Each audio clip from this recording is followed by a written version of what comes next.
మీరు కొత్తగా business start చేయాలనుకుంటున్నారా? మార్చ్ 16-17 హైటెక్స్ లో ఫ్రాన్సెస్ ఇండియా బిగ్గెస్ట్ ఫ్రో ఎక్స్పో. దేశంలోని 5 మెట్రోపాలిటన్ సిటీస్ లో 3వ స్థానం బెంగళూరుది. దక్షిణ భారతదేశంలోని నగరాల్లో టాప్ ప్లేస్ బెంగళూరుదేనని చెప్పొచ్చు. ఇలాంటి బెంగళూరు సిటీ ఇప్పుడు గొంతెండిపోయి గుక్కెడు నీటి కోసం అల్లాడుతోంది. వర్షాభావ పరిస్థితులు తలెత్తితే ఎలాంటి పరిస్థితులు ఎదుర్కోవాల్సి వస్తుందో బెంగళూరునే ఉదాహరణగా చెప్పుకోవచ్చు. వర్షాలు పడక బోర్లెండిపోయి తాగడానికి నీరు లేక బెంగళూరు నగర ప్రజలు నానా అవస్థలు పడుతున్నారు. అక్కడ ప్రజలు ప్రతి నీటి బొట్టును ఎంతో జాగ్రత్తగా ఉపయోగించుకుంటున్నారు. నగరవాసులు నెలకు కేవలం 5 సార్లు స్నానం చేస్తున్నారంటే నీటి కష్టాలు ఎంతటి తీవ్ర స్థాయిలో ఉన్నాయో అర్థం చేసుకోవచ్చు. హైదరాబాద్ కంటే ముందు బెంగళూరు నగరం ఒక కూల్ ప్లేస్. చాలా మంది బెంగళూరులో సెటిల్ అవ్వాలని కలలు కనేవారు.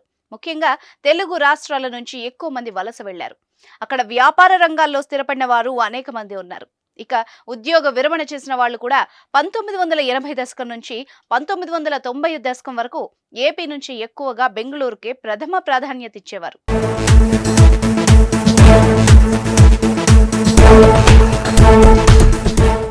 మన భాష కాకపోయినా కూల్ వెదర్ ఉండడంతో పాటు ఆహ్లాదకరమైన వాతావరణం, తాగేందుకు స్వచ్ఛమైన నీరు లభిస్తుందని అక్కడికి క్యూ కట్టారు. ఇప్పుడు బెంగళూరు నగరాన్ని పరిశీలించిన వాళ్ళకి ఎవరికైనా సరే కన్నడ భాష కంటే తెలుగు మాట్లాడే వాళ్లే ఎక్కువగా వ్యాపార రంగాల్లో కనిపిస్తారు. చిన్న చిన్న దుకాణాల నుంచి హోటళ్లు, మెస్లు, రియల్ ఎస్టేట్ వ్యాపారులు ఇలా ఒక్కటేంటి బెంగళూరు సిటీ అంతా మనవాళ్లే.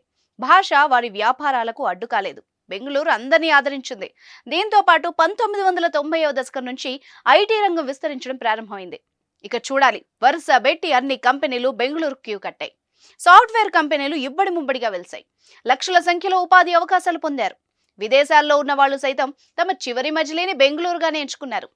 ఇప్పుడు బెంగళూరులో మంచినీటి ఎద్దడి, మంచినీరే కాదు నీటి ఎద్దడి కూడా తలెత్తింది. 3 దశాబ్దాల నుంచి ఎప్పుడూ లేని పరిస్థితి వచ్చింది. చివరకు 5 రోజులకు స్నానాలు చేయాల్సిన స్థితికి బెంగళూరు వాసులు వచ్చారు. స్కూళ్లకు సెలవులు ప్రకటించారు.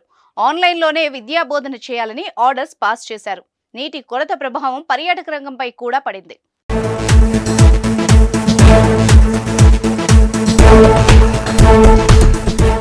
బెంగళూరుకు కేవలం 150 కిలోమీటర్ల దూరంలో ఉన్న మైసూరుకు ఐటీ పరిశ్రమలు వెళ్లకుండా కేవలం బెంగళూరును ఎంచుకోవడంతో ఈ పరిస్థితి తలెత్తింది. మైసూరు వంటి నగరాలను నాటి పాలకులు పారిశ్రామిక పరంగా అభివృద్ధి చేస్తుంటే ఈ పరిస్థితి తలెత్తేది కాదు. భవిష్యత్తులో హైదరాబాద్ కు కూడా ఆ పరిస్థితి రాదన్న గ్యారంటీ కూడా ఏం లేదు. ఇప్పటికే హైదరాబాద్ జనాభా 1 కోటి దాటింది. భవిష్యత్తులో మరింత జనాభా పెరిగే అవకాశం ఉంది. నీటి సరఫరా కోసం ప్రస్తుత ప్రభుత్వం ముందస్తు చర్యలు చేపట్టకపోతే హైదరాబాద్ కి కూడా భవిష్యత్తులో నీటి ఎద్దడి తప్పదని నిపుణులు హెచ్చరిస్తున్నారు. సో బెంగళూరును చూసైనా నేర్చుకుని మన పాలకులు సరైన చర్యలు తీసుకుని నీటి ఎద్దడి తలెత్తకుండా చూడాలని పలువురు కోరుతున్నారు.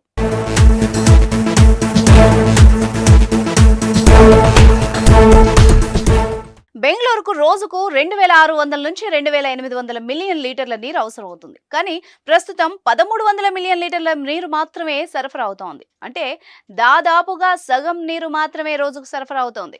దీంతో గత నెల రోజుల్లోనే తాను 5 సార్లు మాత్రమే స్నానం చేశానంటూ ఓ బెంగళూరు నగరవాసి చెప్పారు.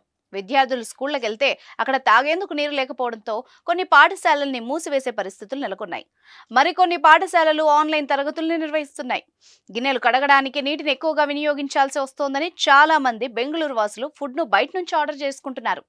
ఇదిలా ఉంటే హాస్పిటల్స్ లో నీటి కొరత మరీ దారుణంగా ఉంది. రీసైక్లింగ్ చేసిన నీటితోనే ఉతకడానికి, శుభ్రం చేయడానికి ఉపయోగిస్తున్నామని బెంగళూరులోని Brookfield hospital medical officer doctor Pradeep Kumar తెలిపారు.